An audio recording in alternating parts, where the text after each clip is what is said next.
Hey, hello, I'm Chelsea. Welcome or welcome back to my channel where we talk books. Today I have sort of a different video for you. I decided I wanted to get a bit out of my genre comfort zone. Typically I read books that are like contemporary literature. I read quite a few of those. I read quite a few thrillers. Genres that I don't read a lot of are fantasy and sci-fi. In fact, I would say I don't read any fantasy at all. But I wanted to start with a genre that I thought maybe I could enjoy, which is sci-fi. So I read 3 sci-fi books to sort of dip my toes into the water and see whether I liked them. Because honestly, I saw on Goodreads this list of like the top sci-fi books, and quite a few of them I had read and enjoyed and didn't even know that they were sci-fi, really. I mean, no, some of them I did. Like Dark Matter by Blake Crouch, I want to say. I read that one and loved it. Ultimately, I found out through this list that I have read quite a bit of sci-fi, didn't know it, and liked quite a few of them. Like The Handmaid's Tale was included in this list. I didn't really think of that as sci-fi, but I guess it kind of is because it's like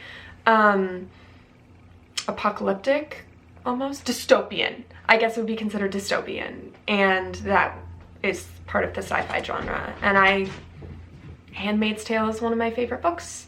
So I thought I need to dive deeper into the genre of sci-fi.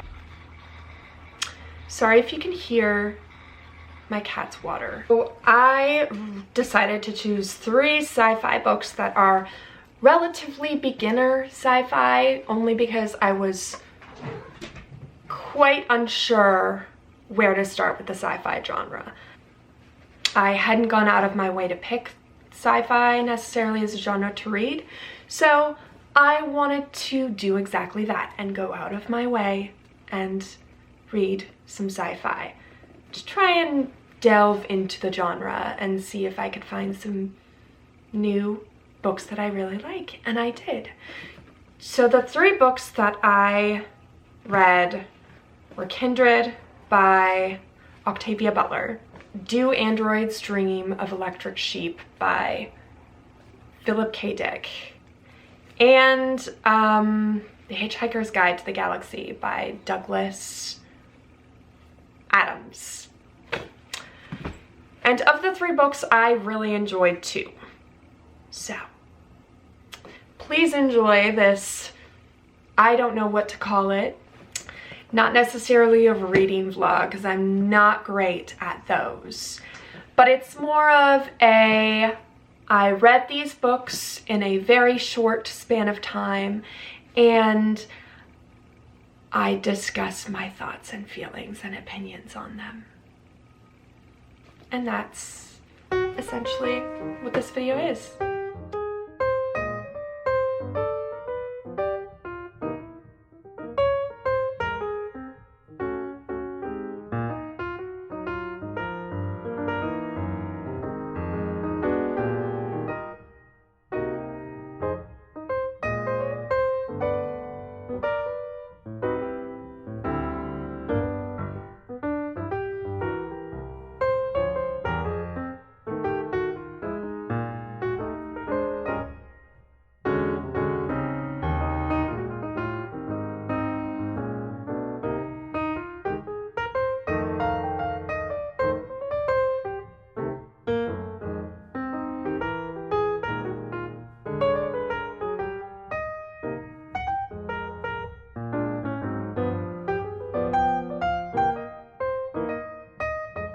So I just finished Kindred.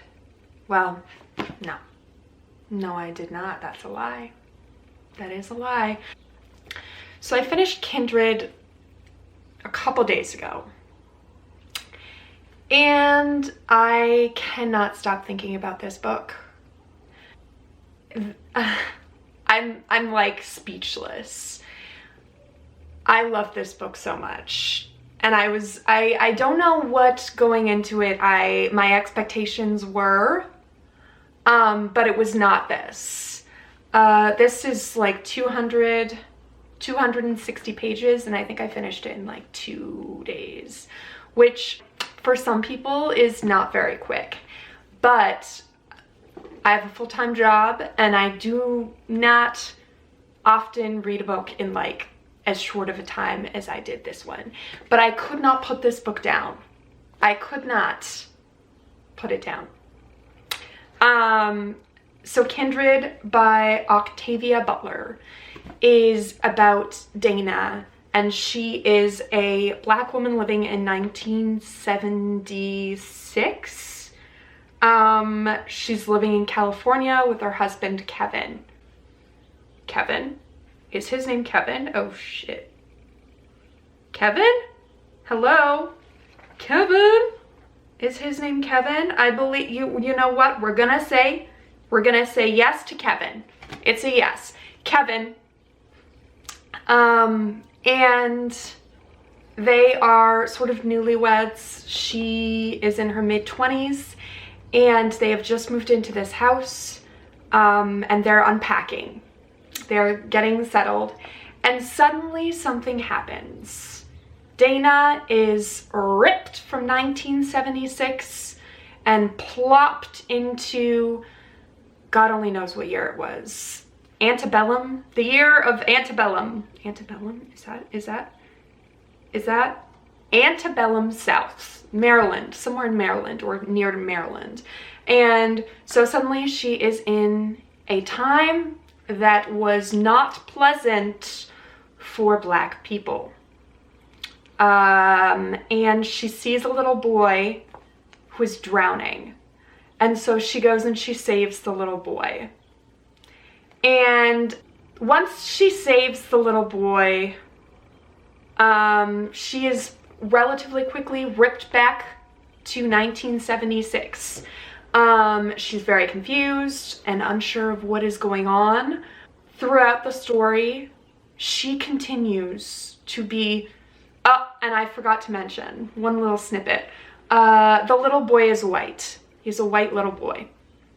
And throughout the story, she is continuously being ripped from her current world, 1976, where things are pretty good for her.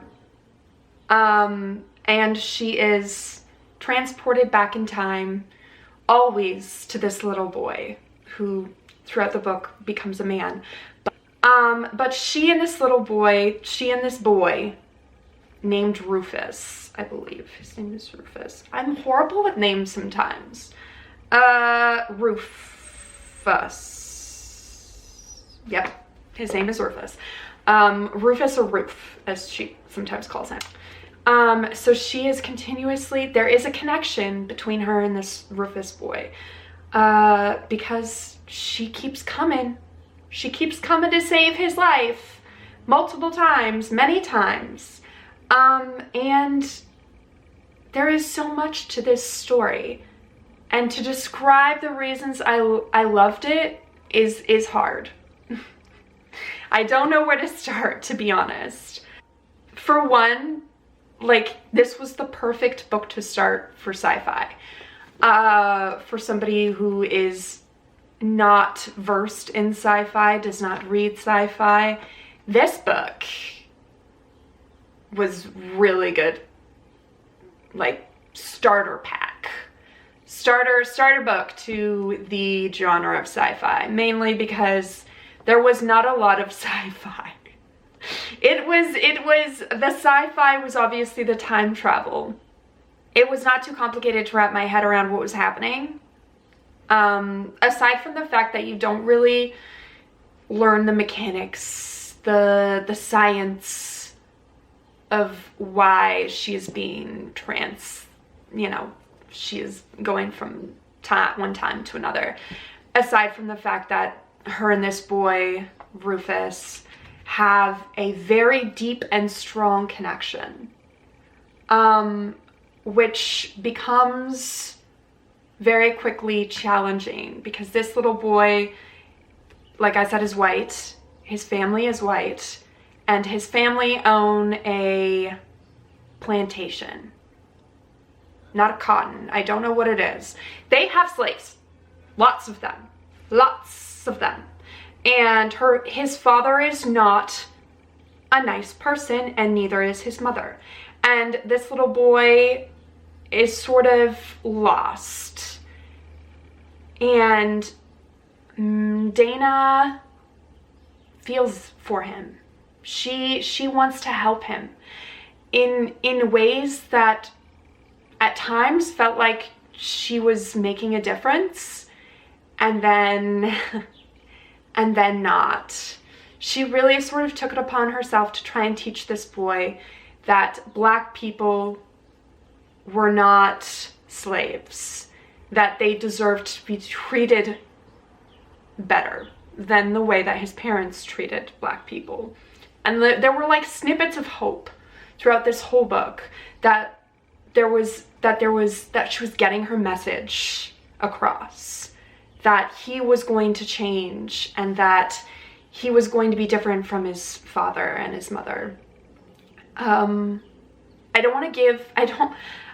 almost want to just talk about this book and give it all away, but I'm also like, no, because you need to read it. So I won't say what happens. But this is a beautiful book about race and about time, and like what if you could go back and change time and make a difference and make somebody's life better and change history. That's essentially what she was trying to do throughout the book, was change this boy's idea of what was happening in his world and how Black people were treated. And considering how close they got and how close he was to some other Black characters in the book, I would say that in some ways, maybe she got through to him. There's that snippet of hope. There were so many important things, so many important discussions, so many important characters in this book, and I loved every minute of this book, and I loved every character. Maybe I didn't love every character. I loved most of the characters. His father was not a favorite, and there were many points where I thought Rufus could just jump in a river and drown, and she didn't need to save him. He'd be fine. The world would be okay. But alas, that's not what happens. It was really just a beautiful and sad and also somewhat hopeful story, and I love it with my whole heart. And this is a really good start to my step into the sci-fi world, and I'm cautiously excited for what's next, which is going to be a little more sci-fi-y, I think. I have it. Let me just... So the next sci-fi book I have that I will read is... I showed it in my my haul. This one is a library book. I need to return it. I really don't want to though. The next one is going to be Do Androids Dream of Electric Sheep by Philip K. Dick. I have an inkling that this one is going to be a lot more sci-fi-y. On like a scale of sci-fi, this is low. This is like not very sci-fi. And then considering I have an idea of the story, this is going to be sci-fi, like deep. I think deep into it. It's another short one though, so love that for me. It says on the back here, Dick's most, that feels weird. Can we just say Phillips K. Dick's most widely read novel. It is also one of his best. Science fiction, the 100 best novels. So, you know, that's something. And then I wonder if like Masterworks SF is science fiction. I have no idea what it is. It doesn't say. There we go. I think my focus is having an issue because I have so much going on in the background today. I thought I would show off because I feel like nobody ever sees it. I do have quite the collection of books, and I have a lot more, but this is just the aesthetic one. So I figured I'd have it in my background today. This one should be interesting as to whether I like it. Yeah, I'm excited to start this one, which will be next, and then I will just give you an update when I finish it and let you know what I think of Philip K. Dick. So.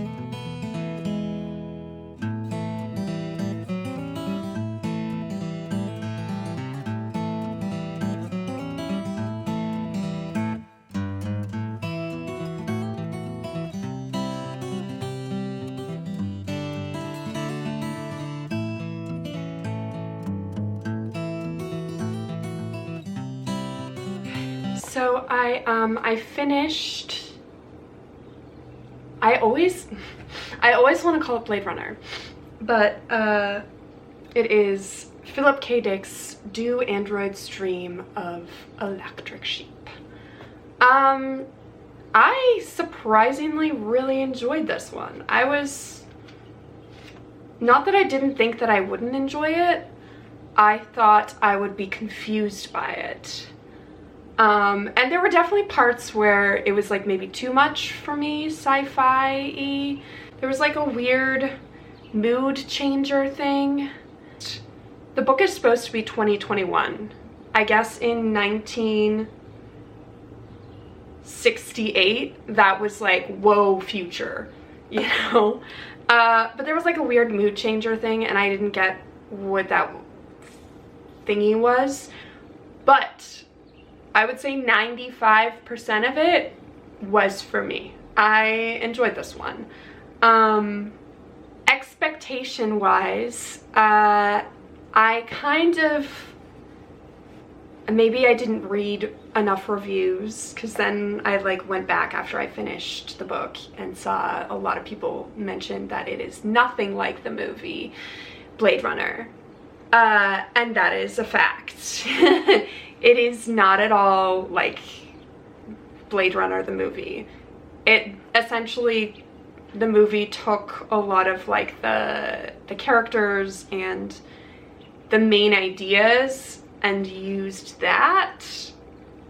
Otherwise, very different, which surprised me, even though it shouldn't have, but it did. Because the back of the book sounds identical to the movie, but the book itself was not identical to the movie.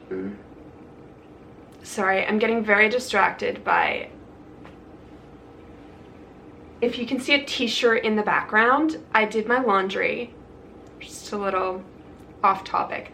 I did laundry and the dryer was 40 minutes drying, and I spent $2 of my own money on the stupid dryer, and everything came out soaking wet. I was peeved, to say the least.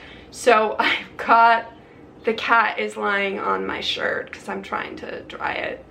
Anyway, okay, Do Androids Dream of Electric Sheep was about Rick Deckard, who is like a bounty hunter, and he hunts replicants, which are androids, robots, humanoids. They call them humanoids a bit in the book.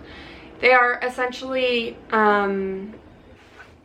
are androids, and they are extremely human-like, to the point where it's very hard to tell them apart from real humans. But they are from a different planet, and their purpose is to be slaves to humans.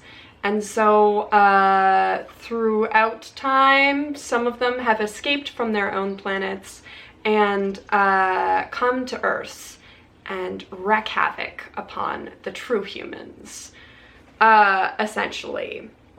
They also have a strong dislike for humans, understandably. Wouldn't be fun to be slaves, would it? So, yeah, Rick's job is to hunt them down and retire them, which is essentially, he's there to get rid of them. He kills them. In the book, he struggles a bit with that. In particular, he struggles a bit to differentiate them from humans to non-humans. And by that I mean there's one android, whatever, replicant, who is an opera singer. And she is a beautiful, talented opera singer, but he is on a mission to retire her. And he is a little conflicted as to why he needs to do that, because she's not really harming anyone by being there. And she's so talented as an opera singer, he kind of considers whether or not he should actually go through with it and just allow her to continue her opera singing. He does not, but throughout the book he struggles a bit with the job that he is doing, and he meets another bounty hunter who does not struggle so much with the retiring of androids and sees them as a complete, what's the word? He sees them as a nuisance and wants them all to be gone. And Rick, is that his name? Sorry, I just saw Dick and I was like, wait, is it Rick or Dick? For a split second. So he struggles a bit with his job of getting rid of these replicants. The book is really a lot about empathy, because the way that they determine whether a replicant is a replicant is through an empathy test, because obviously as androids they don't really have empathy for particularly animals. Animals in this post-apocalyptic world are basically extinct, like all of them, including spiders, bugs, just like no animals. Essentially there was like a big war, World War III they called it, I believe, and it destroyed Earth. And now they are living in a post-apocalyptic Earth situation. Dust everywhere, wonderful things that honestly could still happen. Let's be honest, there's a lot of war going on right now. Let's not get into that. So where was I? Got distracted by war. So there are no animals, but there are fake animals, like android animals that everybody has, because it's some kind of weird, like, it's like a status symbol to have an animal. And if you get a real animal, that's a real status symbol. Because there are some animal, like, you know, not every single animal is completely extinct. There's a cat in here that they thought was fake but turned out to be real. Anyway, for the most part, animals are extinct. But they are also status symbols. And they are also the test that they sort of use to see if somebody is a replicant asking them questions about animals and what you would do in a situation, and if the replicant has like zero empathy, zero reaction, they are considered an android and retired. Yeah, it honestly, it was an interesting read. I did enjoy it. And considering the world that we're living in today, where technology and artificial intelligence, like AI, is so advanced at this point, it's hard to tell, you know, AI pictures from real pictures. So this was interesting, considering it's from before 1970, and it really explores relationships that humans have with advanced technology. Was interesting, and I did enjoy it. However, I must say, Blade Runner the movie still has a piece of my heart, and this book did not quite do the same. Yeah, it just didn't. I enjoyed it a lot. I give it like 4 stars. But I think in the back of my mind when reading this, I kept going back to Blade Runner. Probably because it's one of my favorite movies. So that maybe skewed how I felt reading this book a little bit. Overall, I feel like this reading science fiction thing is going well. I am surprised at how much I am enjoying these books, because I didn't think I would. The final book in this series of me reading sci-fi is another science fiction classic. Honestly, I chose books that were short because there are a lot of really long science fiction books. There are a lot of trilogies. That was not something I was looking to get into. So I chose books that were relatively beginner, as well as ones that were short. So the next read I have is The Hitchhiker's Guide to the Galaxy by Douglas Adams. I've already started it in like 30 pages into it. 30 pages in, not very far, can't really say too much about this one yet. It's essentially about Arthur, pretty average dude, who lives in England, and he lives in this small little house that is going to be torn down to make way for a highway, a road of some kind, and he is determined to not let that happen. And then you have his friend, I don't remember, oh, his friend Ford Prefect, who is, unbeknownst to Arthur, an alien.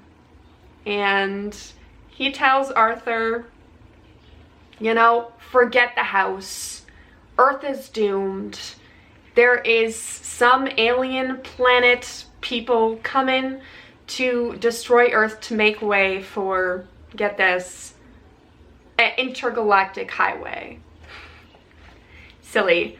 So yeah, and then I don't know what happens next. I've basically only gotten to the part where he's told Arthur that, you know, Earth is basically doomed. Forget your freaking house. And I'm assuming he saves his friend Arthur. And then also the Hitchhiker's Guide to the Galaxy is some kind of, it's a guidebook to hitchhiking in the galaxy, which I'm assuming is something they're gonna start doing very soon, because Earth is about to be destroyed. So, anyway, so far I'm not very far into it, but I'm intrigued by it, and I know it's a classic, and I'm thinking it's not gonna be too much sci-fi for me. because it's already reads very easy and very sort of like beginner sci-fi. I mean, there's aliens, but I would say this was a lot more science fiction-y than this one. So I should, hopefully I'll enjoy it. But that's it for now. I will update you when I have finished The Hitchhiker's Guide to the Galaxy. It shouldn't take too long because it is under 200 pages, I believe. Yeah, it's like 280 something pages, so this will be a quick read. Okay, so I finished The Hitchhiker's Guide to the Galaxy by Douglas Adams.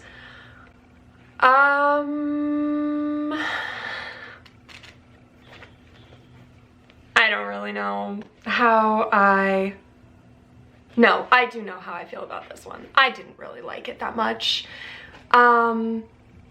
Yeah, it's not that I didn't get the humor of this book. It's that I didn't really find it that funny. I mean, maybe it's more of like a satire. Is it more of a satire? Yeah, maybe it's supposed to be, maybe it was more of like a satire type situation. I just didn't love it. I would say this is like a 2.75-ish, almost 3 stars. Yeah. I don't know what I didn't really like about this book, to be honest. I thought the writing was really good. It was engaging. There were parts of it, though, that I didn't really understand, connect with.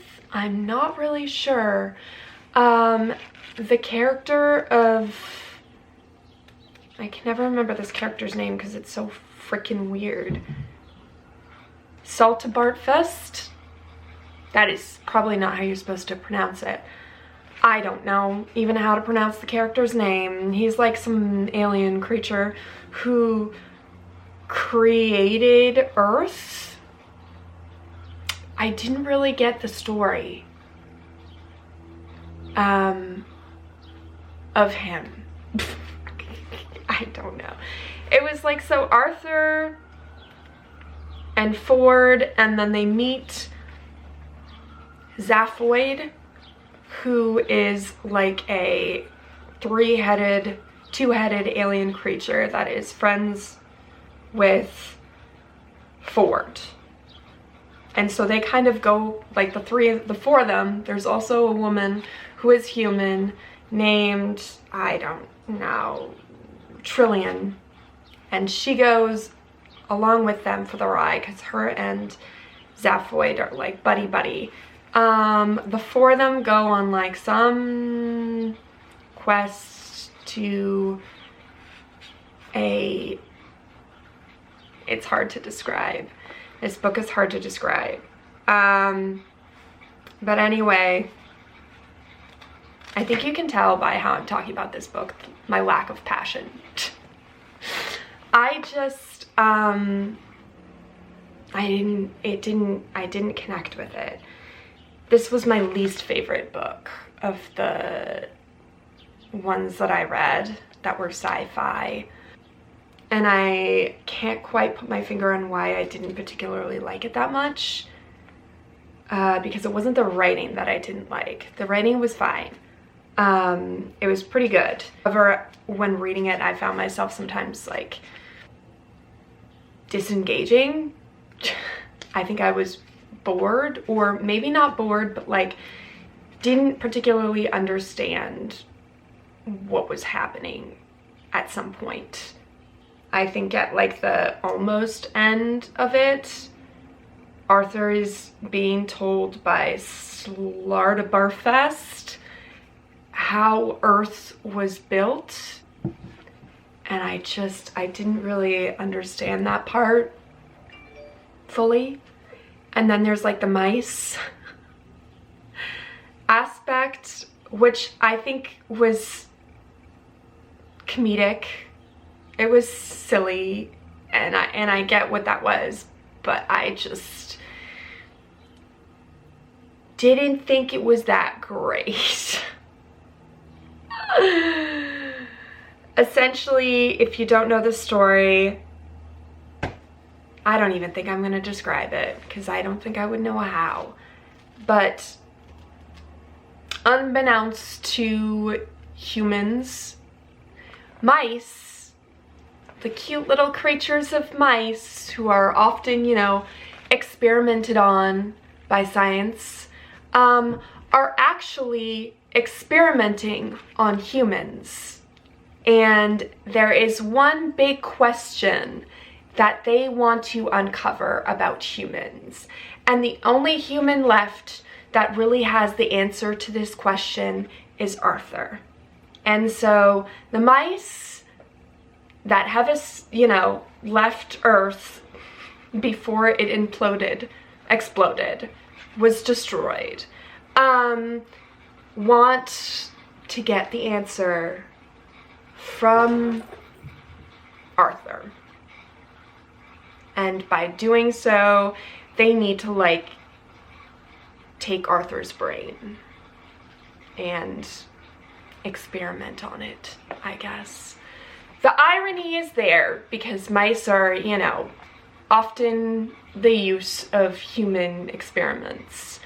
And then it just turns out that the mice are actually the ones who are experimenting on humans and basically make the decision about Earth as to whether it should be destroyed. And ultimately they decide that. I don't know. I didn't love it. I did not love it at all.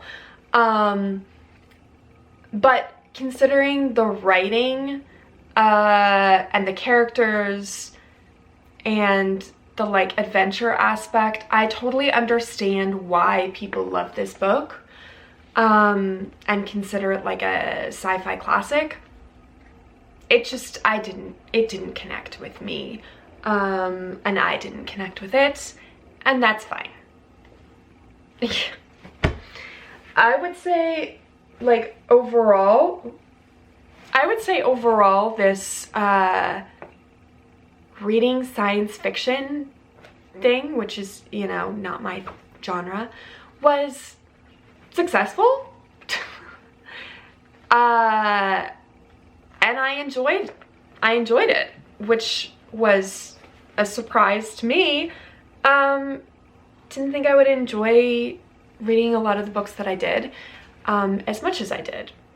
So I feel like from doing this, I've expanded my genre a bit and am more open to reading sci-fi because I have found books that I did really enjoy. But that's gonna be it for this video. Thank you so much for watching. If you enjoyed, maybe consider giving it a like and a subscribe. I would really appreciate it. Till next time. Bye.